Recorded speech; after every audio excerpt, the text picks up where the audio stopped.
Hello everyone, নমস্কার সকলকে। তোমরা সবাই কেমন আছো? তো আজকে এই ব্লগটা বানাচ্ছি। আজকে খুব স্পেশাল দিন, আমার আয়ানশার জন্মদিন। তো খুব ছোট ছিল আর এখন দেখতে দেখতে ৩০০ বছরের বুড়ি হয়ে গেল, জানো তো? আর তার জন্যই কিন্তু রান্নাবান্না হচ্ছে। এখন যেটা দেখাচ্ছি ওটা তো অনেক রকমের ভাজাভাজি করেছিলাম ওর জন্য। বেগুনি, আলু ভাজা, ব্রকলি ভাজা, একটু পকোড়া করেছিলাম, ও খেতে ভালোবাসে, মাছ ভাজা। আর এখন শাকের তরকারি করছি চিংড়ি মাছ দিয়ে। এটা কী শাক বলো তো, তোমরা কি জানো? এটা হলো পালং শাক। আর বাবা, আমাদের বাড়িতে জন্মদিনে কোনো দিন মাংস হয় না আয়ানসা হবার থেকে, তো আমাদের মাছ হয়। আর মাছও হয় না অনেক সময়, কারণ গোপু সোনাকে আমরা পুজো টুজো করি ওই জন্য। কিন্তু ও খুব ইচ্ছে ছিল আজকে নিরামিষ না খেয়ে মাছ খাওয়ার, তার ওই জন্য ওর জন্য ভেটকি মাছ নিয়ে এসেছিলো বাবা। তোমরা দেখতেই পাচ্ছ ওর খাবারের যে মেনুগুলো আমি করেছিলাম। তো এই সমস্ত মেনু দিয়ে সাজিয়ে গুছিয়ে দেওয়া হচ্ছিল। ও প্রথমেই চকলেট দেখে কিন্তু চকলেট খাবে বলে একদম মনস্থির করেছিল, কিন্তু তার দাদাই একটু সবাই দাদাই না শুধু, সবাই একটু তাকে খাওয়ার কিছু খাইয়ে তারপরে মানে খাবারটা শুরু হয়েছিল ওর। আর এখন আমি ওকে খাওয়াচ্ছিলাম। তারপরে ওর সব বোন, তারপরে আর ওর পিপি, আমার শাশুড়ি, ওর পাপা সবাই ওকে কিছু না কিছু খাইয়েছে প্রথমে, তারপরে ও খাবার খেয়েছে। কিন্তু চকলেট আর চিপস দেখে তোমরা তো জানোই বাচ্চাদের আটকানো যায় না। আর পরের বার থেকে এই জন্যই আমি ঠিক করেছি যে আর চকলেট আর চিপস কোনোগুলোই ওর সামনে বসাবো না, শুধু ভাত বসাবো। আর ওই জন্যই আর ভুল হয়ে গেছে, আর তো কিছু করার নেই। আর যেহেতু ওর জন্মদিন, ওকে বকাবকিও করিনি। আর এটা হচ্ছে আমার গোপু সোনার জন্য পায়েস।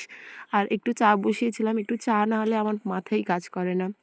আর এই যে বাকি সামগ্রীগুলো দেখলে না, এগুলো কিন্তু অন্য মানে আমাদের জন্য আলাদা হয়েছিল, কারণ গোপু সোনার সাথে আমরা আঁশের কোনো জিনিস ছোঁয়াই না।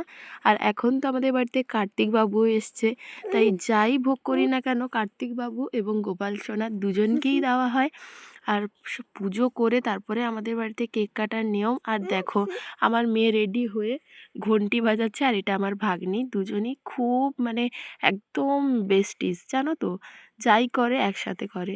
আর মা এখন পুজো পাঠ করছে গোপু সোনার। এখন সন্ধ্যা আরতি হচ্ছে গোপু সোনার, গান বাজিয়ে ঘন্টা বাজিয়ে সবাই আমরা ছিলাম তখন ঠাকুরের কাছে। আর এই যে জামাটা তোমরা গোপালের দেখলে, এটা কিন্তু এই যে জন্মদিনে আমার মেয়েকে যে জামা এনে দিয়েছি, আর এটা গোপালের জামা। আর কার্তিকের যেহেতু এত বড় মূর্তি, তো ওর জামার সাইজ মানে পরানো তো সম্ভব না, তাই ওর জন্য একটা খেলনা। আর ফাইনালি এখন তো পুজোর শেষ হয়ে গেছে, তাই শাক বাজিয়ে মা পুজো শেষ করছেন। এরপরেই কিন্তু কেক কাটা শুরু হয়ে গেছে। তো কেমন লাগলো তোমাদের ভিডিওটা অবশ্যই জানাবে এবং লাইক শেয়ার করে পাশে থাকবে। Thank you, bye bye. Happy birthday to you, happy ধরো, চারজন ধরো।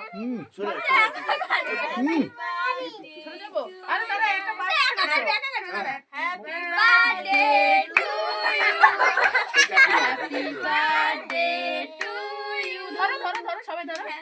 Happy birthday to you, happy birthday সোনা।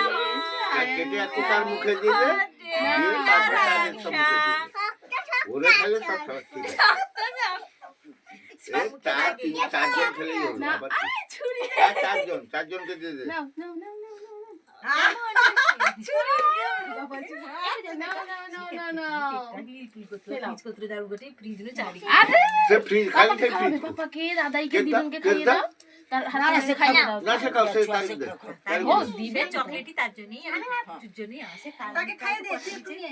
নাও চলো এবার দিদুন দাদের কাছে, চলো শোনা, চলো।